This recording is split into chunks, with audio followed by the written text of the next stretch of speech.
What is going on, everybody? It's your boy Nothing But Skills, and today I'm bringing you guys a video that I did in Division 1, and I felt like a lot of people were asking me the same thing in Division 2.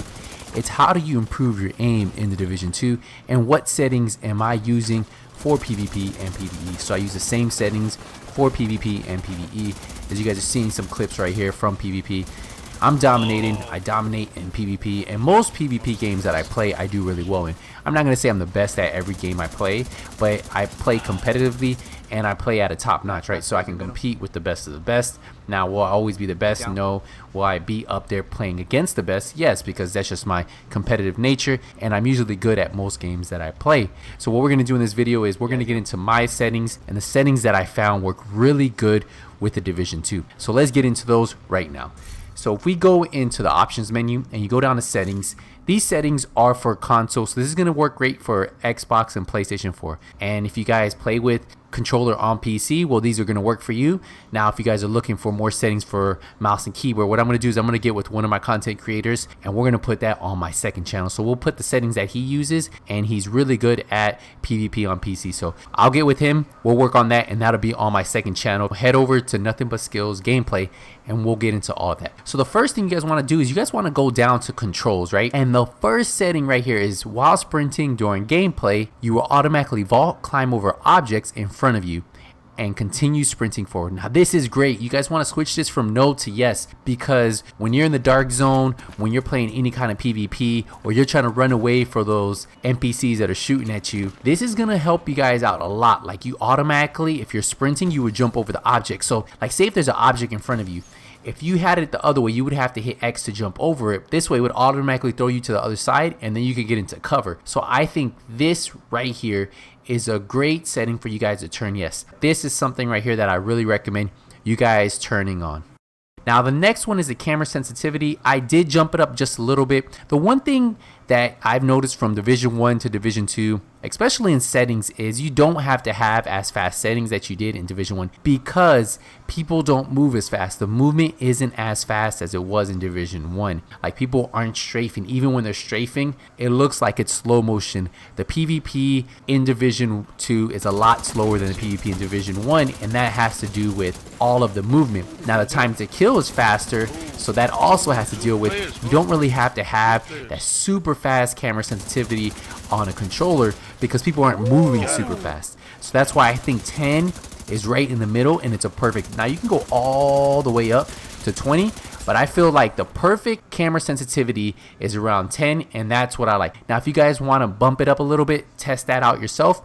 But I think 10 is a perfect settings for Division 2. Now for aim sensitivity, I also think 10 is really good. Now some of you guys might want to bump it up more, but just like I said, in Division 2, the movement is so much slower that you don't have to have it super fast. In Division 1, I had my settings at 20/20. I had it maxed out. I don't think there was 20, but it was maxed out. I had fully maxed out camera sensitivity, aim sensitivity, and my scope was fully maxed out. But in Division 2, movement is so much slower and time to kill is so much faster. You don't really have to have that aim sensitivity all the way up. So I'm running with 10. But remember, these settings are just a guideline to give you guys a basis of where you guys want to be if you guys enjoy playing PvP and you feel like you're slacking a little bit on the camera sensitivity, the aim sensitivity, you feel like your aim isn't there. Try my settings out and let me know. The next setting is the scope sensitivity. Now this is gonna be when you're scoped in with the sniper rifle. So like, I'm gonna grab my sniper rifle. So this is it. Look how fast this is. If I do this any faster than this, I would be all over the place, especially with a controller. That's why I think 5 is perfectly fine. You can like hit from one side to the other. Now if you're just really good and somehow you can aim really fast with the joystick, then that's where you guys could change that. But I honestly wouldn't recommend changing that too fast, because you're going to be all over the place. You're going to be all over the place, scoped in. 5 is the middle. You can go all the way up to 10 on this one, but the higher it is, the faster you go. So this is something that I would recommend keeping around 5. Some people might even slow it down a little if they're having trouble hitting those headshots with their sniper rifle. Now for controller vibration, I like keeping this one off, guys. I feel that having controller vibration off on any controller gives you a more steady grip of the controller. Like you don't have the constant vibration of moving your thumbs and your thumbs shaking, because you know, think about it. The joystick's vibrating every time you shoot. Now, if you're used to playing with controller vibration on and you like feeling like when you shoot the gun, like you feel like some kind of responsiveness from the controller, that's where you're gonna leave the controller vibration on. When I play Call of Duty, it's weird. I leave controller vibration on. Recently, I started switching it off on a lot of my games. It feels weird at first, but you could see how you can control the weapon a lot more when you have that controller vibration off. So if you guys like the DualShock and you like the vibration, then just leave it on and get used to it. But a little tip, if you're having trouble aim and hitting those headshots and being more consistent, then you want to turn this off. For button layout, I'm running default. So I'm running the default button layout that they have on the Division 2. So everything on here is default, no changes. I actually enjoy this, but there are a couple different button layouts you can use: Southpaw, Legacy, Legacy Southpaw, but I'm with default. Now for my dead zone, this is for the left stick. It's at 3. This is default. What I recommend, if you have an older controller, you might need to adjust this. Like if you're dead zone, if you feel like your controller's moving, this is where you need to play with this. So this might only really work for me because my controllers are all pretty new, but I feel like 3, the default settings, is perfect for me. I haven't had any issues with the dead zone. Now, if some of you guys are feeling like the controller's moving a little bit to the left or moving a little bit to the right, this is where you guys are gonna make those adjustments. Invert y-axis, invert x-axis, I don't mess with these. These are going to stay no. Now toggle to sprint, I love this. This is where you toggle between needing to hold down your sprint or you're just needing to tap it. I leave it on yes. This is the default settings. I feel like this is the best settings for you. Now, if some of you guys want to try it out and test it out with no, that's up to you. Now for the next one, enable auto run. I'm not too sure about how this one works on console, but it says if this is enabled, you can auto run using the keybind. So I'm assuming if you just tap the sprint, you have this enabled, it would automatically sprint. I don't use it, so we're good. So movement can exit cover.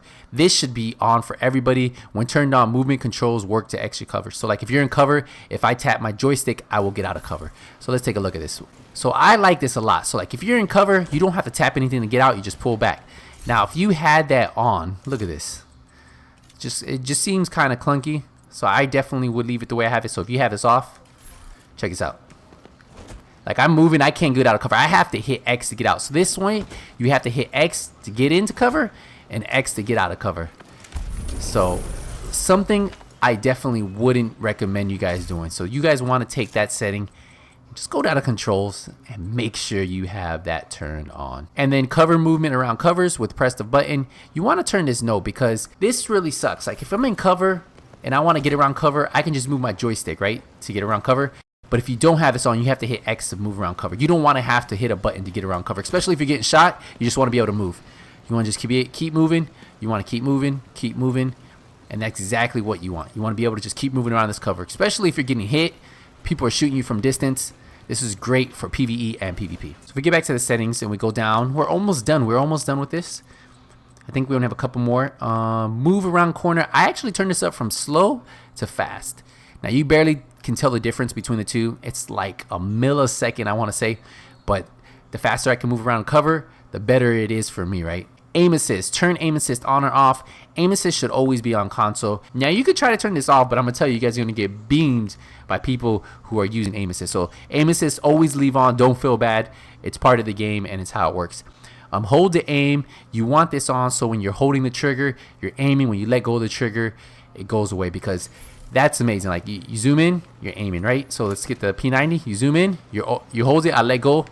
That's what it is. You don't want where you tap it and it's aiming, you have to tap to get out. I don't recommend those settings. I feel like it slows you down and it's a little bit more clunky. And I feel that's more something that they do on PC. And then cancel skill when aiming. Canceling using a skill when you press the aim button. So that's really cool. That's an easy way to cancel your skills if you're about to pop your skill. So let's see.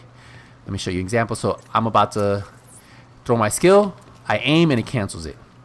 So I'm about to throw my skill, so I'm holding R1, I aim. So every time I hit this button right here to aim in, it cancels it. Look, check it out. So I'm about to throw my skill, I aim and it cancels. Exactly what you guys want to have on your settings. And I think we are about to wrap it up. I think that was it. I think that was the last setting for us. Now, one last thing I do want to talk to you guys about is the stability on your weapon. So if you guys are having trouble control some of the bigger guns, there are a lot of mods you guys can get that have accuracy on it, and then they have stability, and those will help you guys in control your gun a little bit better. Like right here I have 10% stability you can put on that part. There's some more that has accuracy, there's stability. So on this RPK I can put 10% stability on the muzzle, I could put 10% stability on the underbarrel, and I'm pretty sure you might be able to find stability for the scope. I don't have one just yet. I'm pretty sure there's probably one out there that I need to keep farming for. So if you guys are still having some kind of issues controlling your weapons, remember the muzzle has 10% stability, the underbarrel has 10% stability, and the optics has accuracy. But that's something you guys can like check out and see if they have stability. A little bit too early for me to tell you guys if there's one on optics. I don't have that one, but overall I think there's a lot of different ways for you guys to help control that stability. And a lot of the ARs are easy to control, the SMGs are easy to control. I think the hardest ones to control are the LMGs, and if you put a little bit of stability on those, or even the AK-47 is a little bit hard to control, but once you put stability on that, piece of cake. Let me know if you guys have any questions on this video. If you guys do, use the comment section down below. If you found this video useful, smash the thumbs up, show me some love in the comments, and as always, if you're new to my channel, first time watching a video, hit that subscribe button, turn the notification bell on so when I release a video you guys get notified. As always, if you don't see me in conflict, if you don't see me in the dark zone, it's only a matter of time. Nothing but skills out.